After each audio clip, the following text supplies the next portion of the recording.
Hi folks, I hope you all well and welcome to the first video of the GCSE Latin series. In these lessons, I'm going to be using the Cambridge Latin course textbook, and you can find that easily on Google.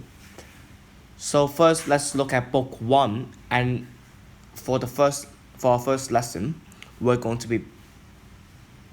begin at stage 1, where we're going to look at a man called Caecilius. We're going to study more about Pompeii culture and then the language that will essentially help us to understand more Latin texts.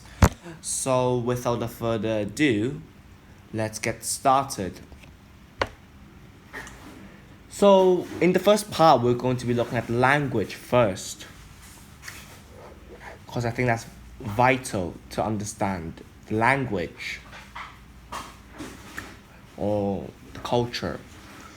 So Latin sentences containing the word est, which means is, they have the same order in English.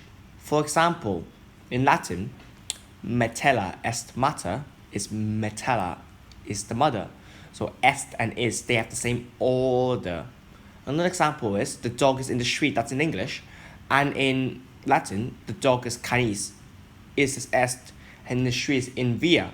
So it's the same order when a sentence in Latin has the word est.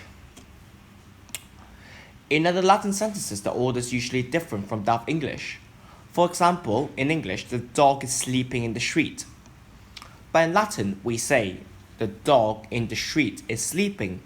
So we say as canis in via dormit. And another example is in English, we say the slave is working in the kitchen.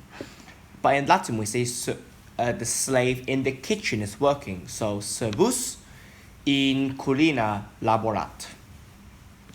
But note that dormit and laborat in the sentences above can be translated in another way.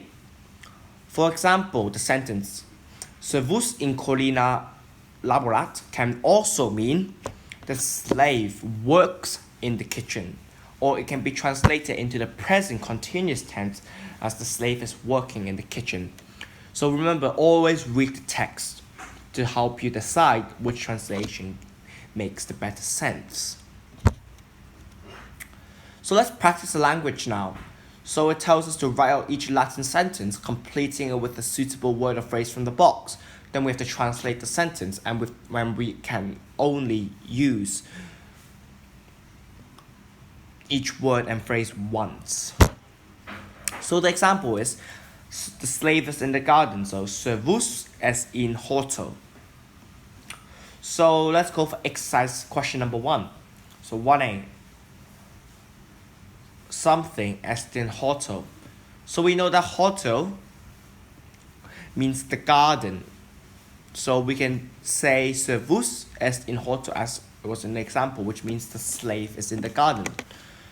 B, in via, it means in the street. So we can say,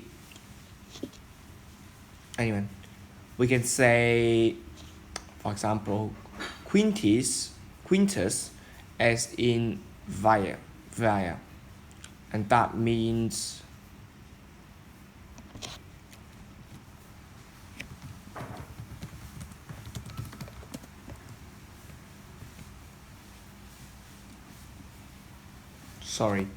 that means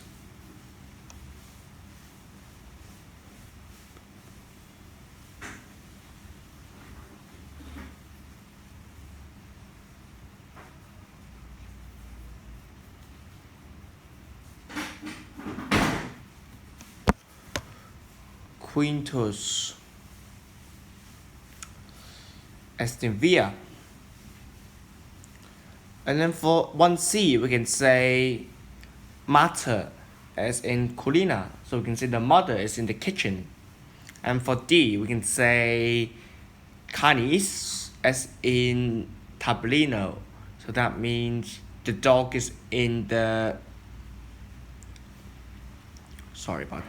in the study. And then for the E, we can say glumio as in atrio. and we can say glumio.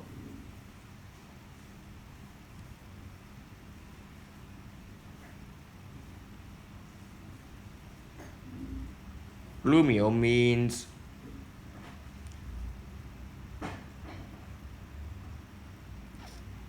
actually these orders don't really matter, so we can say Caecilius as in atrial, so in the atrium, and we could say Quintus as in triclinio, which is in the study room. No, sorry, triclinio is in the dining room. So same as exercise 2, just need to remember that usually the place of action is before the verb in Latin. So let's do 1 or 2. Canis, the dog, latrat. Latrat means, laborat means it's working. So we can say latrat. You can say Clemens, the study room is in tablino, laborat. That's how you say it. So you always say the noun, the person, and you say the place of action, and you say the verb. So that's the language part. And finally, let's look at the vocabulary. Estes is pater's father, mater's mother, filius is son, servus is slave, coccus is cook, canis is dog, in tablino is in the study, in atrios is in the atrium or the main room, in triclinio is in the dining room, in horto is in the garden, in culina is in the kitchen, in vias is in the street, scribit is writing, sedit is sitting, bebit is drinking, labora is working, and dormit is sleeping. And finally, let's look at the vocabulary at the checklist. So canis, dog, coccus, cook, est is filius, son, filius, hortus, garden, in, laborat, works or is working, both in the present continuous as well. Master's mother, pater's father, sedis sits or is sitting, servus is slave, and via is street. Well, folks, thank you very much for joining us, and be sure to check out part 2 where we're going to be discussing about Pompeian culture. Bye bye, cheers.